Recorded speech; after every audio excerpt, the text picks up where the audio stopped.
Bonjour YouTube, j'espère que vous allez bien. Aujourd'hui, on va débriefer ce match entre le FC Utrecht et Olympique Lyonnais. Et pour débuter sa campagne européenne, comme l'an dernier, comme il y a 4 ans maintenant, c'était la dernière saison de l'OL en Coupe d'Europe avant celle de l'an dernier. L'OL s'est imposé 1-0 dans un immense douleur, dans un immense forceps, dans un immense comment dire ça, dans un immense coup de génie, on va dire. Voilà, bref, on va débriefer ça en détente. On va parler de la composition déjà où Fonseca a fait deux choix importants pour Fonseca, où il a fait trois changements par rapport au match contre Angers, notamment la titularisation de Pavel Tchouch, qui ce dernier a fait une très bonne entrée face à Angers. On va parler après de Pavel Tchouch, n'a pas fait un match tout réussi, mais pas tout dégueulasse non plus. La première titularisation de Carvalho à l'OL, pareil, qui a fait une bonne entrée face à Angers. Et puis l'entrée de Kluivert à la place de... En fait, en gros, là... Enfin, plutôt 4 changements, parce qu'il y a Morton qui a entré sa place de titulaire avec Di Carvalho, Tessman et Tolisso, enfin, Tessman sur le banc et Tolisso qui a été suspendu face au dernier match de l'OL en Coupe d'Europe. J'ai pas envie d'en parler parce que ça fait j'ai des flashbacks, des mauvais souvenirs. Et la première titularisation aussi de Ruben Kluivert en latéral droit à la place de Maitland-Niles qui était remplaçant, qui est rentré au Maitland-Niles, qui a fait une très bonne entrée, on va passer après. Le seul but du match, encore l'OL qui gagne 1-0, ça c'est vraiment l'OL a bien gagné 1-0. S'il gagne 2-0, il pleut à Lyon, on va dire, il pleut à Lyon, mais voilà. Le but vient d'une immense passe de Maitland-Niles pour Alphonse Moreira qui prend la profondeur. Sauf que Moreira est rentré à la place de Fofana, Maitland-Niles à la place de Tagliafico, Tessman à la place de Morton et puis Guézé à la place de Karabek. Les quatre entrants ont touché la balle. Du coup, Maitland-Niles pour Moreira pour Guézé qui laisse passer pour Tessman et là qui lâche un patator en pleine lucarne et qui permet à l'OL de gagner 1-0, son seul but du match. Voilà. Bon, victoire. L'important c'est la victoire. C'est toujours important de commencer ces campagnes européennes par des victoires. Car déjà de 1, on a un groupe facile et si on peut se permettre de gagner 4-5 matchs et être tranquille après pour faire tourner en Europe, ça serait très bien. Mais voilà, c'est pas on va pas les... Même si c'est un groupe facile, on va pas comment dire ça, de les prendre pour des cons, pour des jambons. Ça reste Coupe d'Europe, il faut les jouer à fond. C'était un match compliqué. Utrecht, une équipe assez physique, on va parler après d'Utrecht, mais c'est une équipe assez physique. Et gagner là-bas, c'est pas simple. On a gagné, c'est le principal, mais voilà. Bref, qu'est-ce qu'il y a sur ce match? Utrecht, une équipe de boucher, hein. C'est une équipe détestable. Le 21 le 22, c'était horrible. Non mais, il a fait une action, souvenez-vous de l'action où il fait mauvaise passe. Il pète un câble, il dit il y a corner, et il prend la balle, il lâche un gros taquet. Oh là là, il n'y a pas eu jaune, bref, l'arbitrage, on va faire notre petit côté ouin, l'arbitre, bref. Oh, l'arbitrage, le nombre de fautes d'Utrecht qui a pas été sifflé jaune, et nous, on a eu 4 fautes, 4 jaunes. Bon, la faute de Mata, ok, il y a jaune. Mais la faute de Maitland-Niles, c'est la faute de de Souche, il n'y a rien du tout. Non, franchement, l'arbitrage, non, il était horrible. Il était pas dégueu, mais c'est pour ça qu'il a rendu le match horrible. Le nombre de fautes et tout. Bref. Et le début de match, il était affreux. Le début de match de Tagliafico. Il s'est rattrapé après. C'est pas parfait, mais il s'est rattrapé après. Enfin, les notes après, mais le début de match de Tagliafico. Oh, j'ai eu des flashbacks de Jacques Daniels avec des Daniel Pops. Hein. Franchement, non, voilà, moi. Le début de match de Tagliafico était horrible. Du coup, voilà. Et dans un Noël aussi, en cœur d'austérité, il faut faire confiance à des joueurs pas chers, à des prêts, à des petits salaires et aussi à des gens de centre de formation. On a vu un Carvalho qui effectue son pré-match et on doit faire confiance à des gens là. De 1, ils vont avoir la dalle et de 2, ils vont montrer ce qu'il vaut. Et du coup, ce qu'ils vont avoir la chance. De Carvalho, la première mi-temps, elle est vraiment yaourt de nature. Tarveré, tout prime. La deuxième mi-temps, elle est beaucoup mieux. Voilà.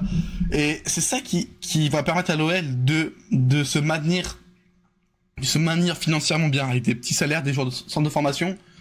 Je sais pas que ça sera Busquets et Carvalho, mais si on veut vraiment aller dans le droit chemin, éponger les dettes, tout ça, il faut faire des sacrifices en mettant les joueurs de centre de formation. On a perdu un peu cette habitude-là de lancer des jeunes. À l'époque, on était sur demi-garde où il fallait faire on n'avait pas de sous pour quitter, on a fait confiance à des Lacazette, des Tolisso, des Fekir, tout ça. Ça a bien marché. Mais là, on est dans une période de sorte de formation où ça marche un petit peu moins. Et des gars comme Carvalho, des gars comme Mera, des gars comme Barisic, qui vont avoir la dalle sur le terrain de Molébé, Alexandre Gomez Rodriguez, qui vont avoir la dalle sur le terrain. Voilà, voilà. Mais je suis quand même un peu inquiet sur ce match quand même. Je suis inquiet sur cette gestion, qu'on n'a pas un effectif de banc suffisant pour enchaîner Europa League, Ligue 1 et Coupe de France en janvier. Décembre, janvier. Et ça sera compliqué. J'espère que la DNCG nous lâchera un petit peu pour recruter cet hiver, si on peut recruter nos besoins, on va dire.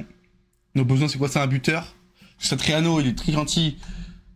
Mais je pense pas que ça me joue, Satriano, mais franchement, c'est un peu compliqué. On va parler ça juste après. Un latéral droit, parce que Kluivert latéral droit, c'est un peu compliqué. Et pour supplémenter en Nice, et on a vendu Koumbedi. Et un défenseur central pour épauler toute cette bande-là. Peut-être cette défense centrale, peut-être ce quatrième décès sera Barisic, on sait pas. Mais en tout cas, un buteur et un latéral droit en priorité. Voilà, voilà. J'espère qu'ils vont nous lâcher. Moi, je pense qu'ils vont nous lâcher quand même, et voilà, voilà.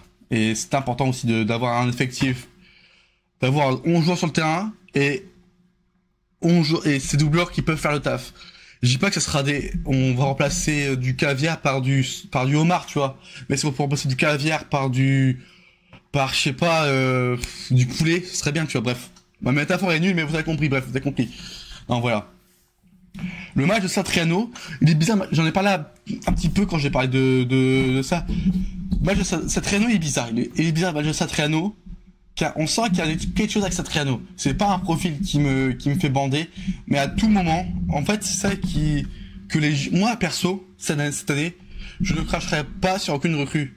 Je vais faire un mauvais match, ok, pas de souci. Satriano, c'est pas le profil parfait, c'est pas de souci. Mais il faut pas oublier de base, on devait être en Ligue 2, et on ne devait pas recruter. Là, on est en Ligue 1, on peut recruter, mais à moindre coût. C'est quand même une chance, les gars. Faut pas recruter sur recrue. On a un groupe, en plus, qui a l'air d'être sympathique. Soyons avec eux, soyons soudés. C'est un exploit qu'on est à 12 sur 15 en Ligue 1, et 3 sur 3 en Europa League. Profitons, les gars, profitons. Non, voilà, bref. Un match, c'est pas le profil qui me fait emballer, mais à tout moment, souvenez-vous que Marseille contre Rennes, on a joué 109. Là, on l'a ressenti. Et franchement, c'est pas parfait, mais on sent qu'il y a une présence sur le terrain quand même. Kluivert, c'est un peu compliqué, après c'est pas son pote, j'en veux pas. Je pense qu'on va passer aux notes, il y a rien d'autre chose à dire. Le match de Chelsea, il est un peu bizarre. En fait, premier temps, il est invisible. Tu touches pas une key ou quoi, il est pas sur le terrain quoi. Deuxième temps, un petit peu mieux. Mais techniquement, aïe, c'est faible, mais bon. Moi, je pense je sais pas, mais moi, j'ai eu certaines actions, il pouvait frapper. Et il frappe pas, il fait une passe ou il contrôle un peu bizarrement et tout. Et d'autres occasions, notamment là, il fait la passe pour Moreira, il pouvait tirer. Je dis pas que ça sera but à 100%, mais voilà. Qu'est-ce qu'on veut dire? Et en 30e, Fonseca a décidé de faire des changements assez tôt. 4 changements à 60 minutes de jeu et ça a changé. Fofana n'est pas, on va parler après de Fofana, mais Fofana n'est pas dans son match. Après, j'ai eu peur, ce que j'ai eu peur, c'est que, genre, perso, j'aurais peut-être, je suis pas coach, hein, mais bon, après, ces changements ont porté ses fruits, les 4 joueurs le but vient des 4 changements. Perso, Karabek, Geza, ça me choque pas, je suis d'accord. Fofana, Moreira, je suis d'accord, parce que Fofana n'est pas dedans. Moreira a un V12 dans le cul, ça peut le faire. Testman, Morton, pour le préserver, à la rigueur, ouais, mais j'aurais peut-être sorti de Carvalho pour avoir un milieu de terrain qui joue de base ensemble. Et il a fait sortir Metanice pour Tagliafico. Perso, j'aurais mis Metanice à la place de Kluivert qui était complètement à fraise. Oh, Manu Kluivert, il était compliqué, mais je cracherai pas sur aucune recrue. Je peux dire qu'il est nul, ça c'est pas, dire qu'il est nul, c'est pas cracher, les gars. Si je dis à un joueur qu'il est nul, il est nul, tu vois. Mais si, genre, t'as compris, bref, t'as compris. Mais voilà. Non, franchement, je suis, c'est dommage. Il se passe quoi avec Fofana? Depuis 2 matchs, je le trouve lent, il a peur, on dirait il a peur. Avant, il driblait, il prenait en vitesse, il courait, tout ça, il faisait mal ce défenseur. Il fait encore mal ce défenseur parce que quand il a fait Moreira, il a déjà cramé le défenseur, tu vois. Mais j'attends beaucoup plus de lui, tu vois, j'attends qu'il soit vraiment bah, la pièce maîtresse de l'équipe. Et là, on l'a pas vu. On l'a pas vu, on l'a pas vu, on l'a pas vu. Et franchement, c'est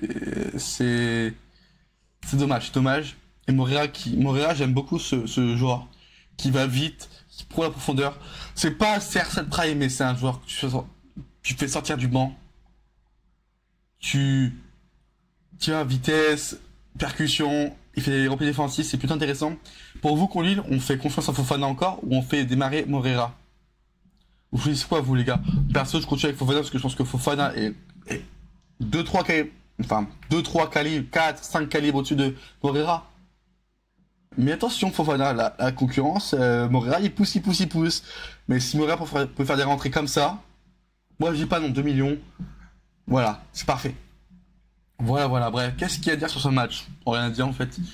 On va passer aux notes. Bon, rien à dire, les gars. On va passer aux notes, les gars. Allez, tous. On va passer aux notes, les gars, avec Griff, 0 but encaissé, un arrêt important, plutôt très bon au pied, des bonnes sorties, en pouvoir Griff, ça vaut un 7, voilà. Léon Rafael le fait bien, franchement Griff j'aime bien. Il faut penser un peu à Perry, son arrive un peu à la Perry-esque et tout. Kluivert, pour moi, le pire du match. Bon, il est pas son poste. Je vais pas être sévère, mais on gagne, on se prend pas de but, mais il se fait bouffer sur son côté. Donc Kluivert, ça vaut un 4, parce que je suis gentil, franchement, parce qu'on n'a pas eu de but. Mais franchement, ça passe au moment où il fait une passe de merde. Alors pourtant, au pied, je l'ai pas trouvé si horrible que ça. À tête, au duel physique et vitesse, j'ai pas trouvé si... duel aérien tout, j'ai pas trouvé si dégueulasse que ça. Vitesse, j'ai pas trouvé si dégueulasse que ça. Mais ça passe, et s'il se fait bouffer, oh là, ça vaut 4. Hein. Mata, solide Mata, ça vaut un bon 6 pour Mata, un bon 6 bien tassé. Enfin, bon 6 pour Mata, bien tassé et tout, voilà. Niakate, j'ai trouvé au-dessus de Mata sur ce match, même si Mata fait un très bon match. Niakate, c'est encore taille patron, je le trouve bon à la relance. Il manque quelques fois, à un moment donné, en deuxième, il fait un peu de...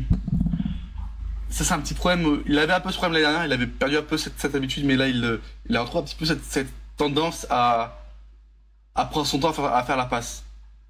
Pour moi, Niakate, ça vaut un 7,5. Non, un bon 7 pour Niakate, un bon 7 pour Niakate. Franchement, il était solide, mais bon, tu vois, 7,5, bref, voilà, on va mettre 7, voilà, bref, c'est moche, on s'en bat les couilles. Tagliafico, on a parlé tout à l'heure, mais un début de match, il a pris mes puffs avec du Jack Daniel, un bien meilleur match de Tagliafico, on le connaît à sa Grinta, à son vice, on a besoin des mecs comme ça avec du vice et tout. Pour moi, Tagliafico, ça vaut un 6. Début de match de merde et il s'est bien rattrapé. Morton. Pas le meilleur match de Morton à l'OL, mais plutôt un bon match. Il régule le milieu de terrain. Pour moi, le match Morton, ça vaut un 6 aussi, pareil. De Carvalho, pareil, ça vaut. Je vais parler tout à l'heure, mais ça permet c'est un yaourt nature 0% tout ça. Et là, c'est un yaourt. Et deuxième temps, c'est beaucoup mieux. Pour moi, ça vaut un 6,5. Hop. Il a été plutôt intéressant en fin de match, surtout pour gagner des minutes et tout. Non, franchement, c'est plutôt pas mal. Schultz. Sa première mi-temps, elle est horrible parce qu'il touche pas de ballon. Mais franchement, techniquement, c'est faible. Pour moi, on va mettre un 4,5. Il manque vraiment un truc, pareil, il pouvait tirer. C'est un 4, hein, c'est pas un 5. Ok, Fofana. Je vais parler tout à l'heure, mais franchement, en soi, quand il a fait quand il a essayé de jouer en dribble, tout ça, bah, j'ai trouvé très bon Fofana. Mais c'est pas intermittence. Et franchement, je suis pas inquiet. Je pense que c'est un petit coup de moins bien. Après, surtout les adversaires, ils comprennent que c'est notre force, c'est lui, notre côté gauche. Du coup, ils se focalisent plus sur le côté gauche, tu vois. Mais franchement, le match de Fofana, ça vaut un 5 avec tout juste la moyenne, tu vois. Pour avoir une passe pour Karabek aussi, si Karabek, bref. Pour le match de Karabek, j'ai un peu du mal à noter le match de Karabek. Assez mid, mais bon, ça vaut un 5, je veux dire un bon 5 pour Karabek. Satriano, je le parlais tout à l'heure, il manque quelque chose à Satriano, mais franchement, il nous fait un peu de bien, notamment dans la surface et tout, mais bon, j'entends pas grand chose de Satriano, de base de 9 remplaçants, mais pour Satriano, ça vaut un 4,5, ça vaut pas la moyenne. À noter la bonne entrée de Montréal, la bonne entrée de Tessman, enfin les entrées ont été bonnes, les 4 entrées ont été bonnes. Voilà. On va noter, si je veux noter le top, ce sera Tessman l'entrée, mais on va noter le top en titulaire, on va mettre qui en top? On va mettre, en top, on va mettre, c'est un décarvel pour une première, c'est vraiment pas mal. Et en flop, on va mettre Kluivert en flop, hein, malheureusement. Mention spéciale à Niakate, à Grave, à Mata. Et la Morton aussi. Non, franchement, même au niveau d'attaque, les 4 devant étaient vraiment pas été inspirés. Ça, c'est compliqué en fait, quand le préparateur Utrecht défendait très très fort, et quand il prenait le milieu de terrain en grippe, il pouvait pas alimenter les attaquants. Ok, c'est compliqué Slakan d'avoir des ballons. Et quand il avait, c'était pas si heureux que ça, mais franchement, le milieu de terrain était vraiment, on a vraiment ils ont vraiment mis de l'impact sur le milieu de terrain. Même au niveau de la défense, côté Atletico, le début de match, il s'est chié dessus. Chloé Vert aussi pareil. Après, Matane ça a pas été horrible aussi en relance et tout, mais voilà.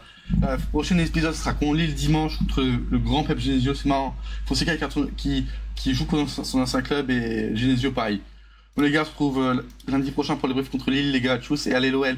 3 points d'Europe, on a toujours pas pris le but à 10 verrons, ça c'est pareil, ça c'est aussi un truc, c'est que voilà.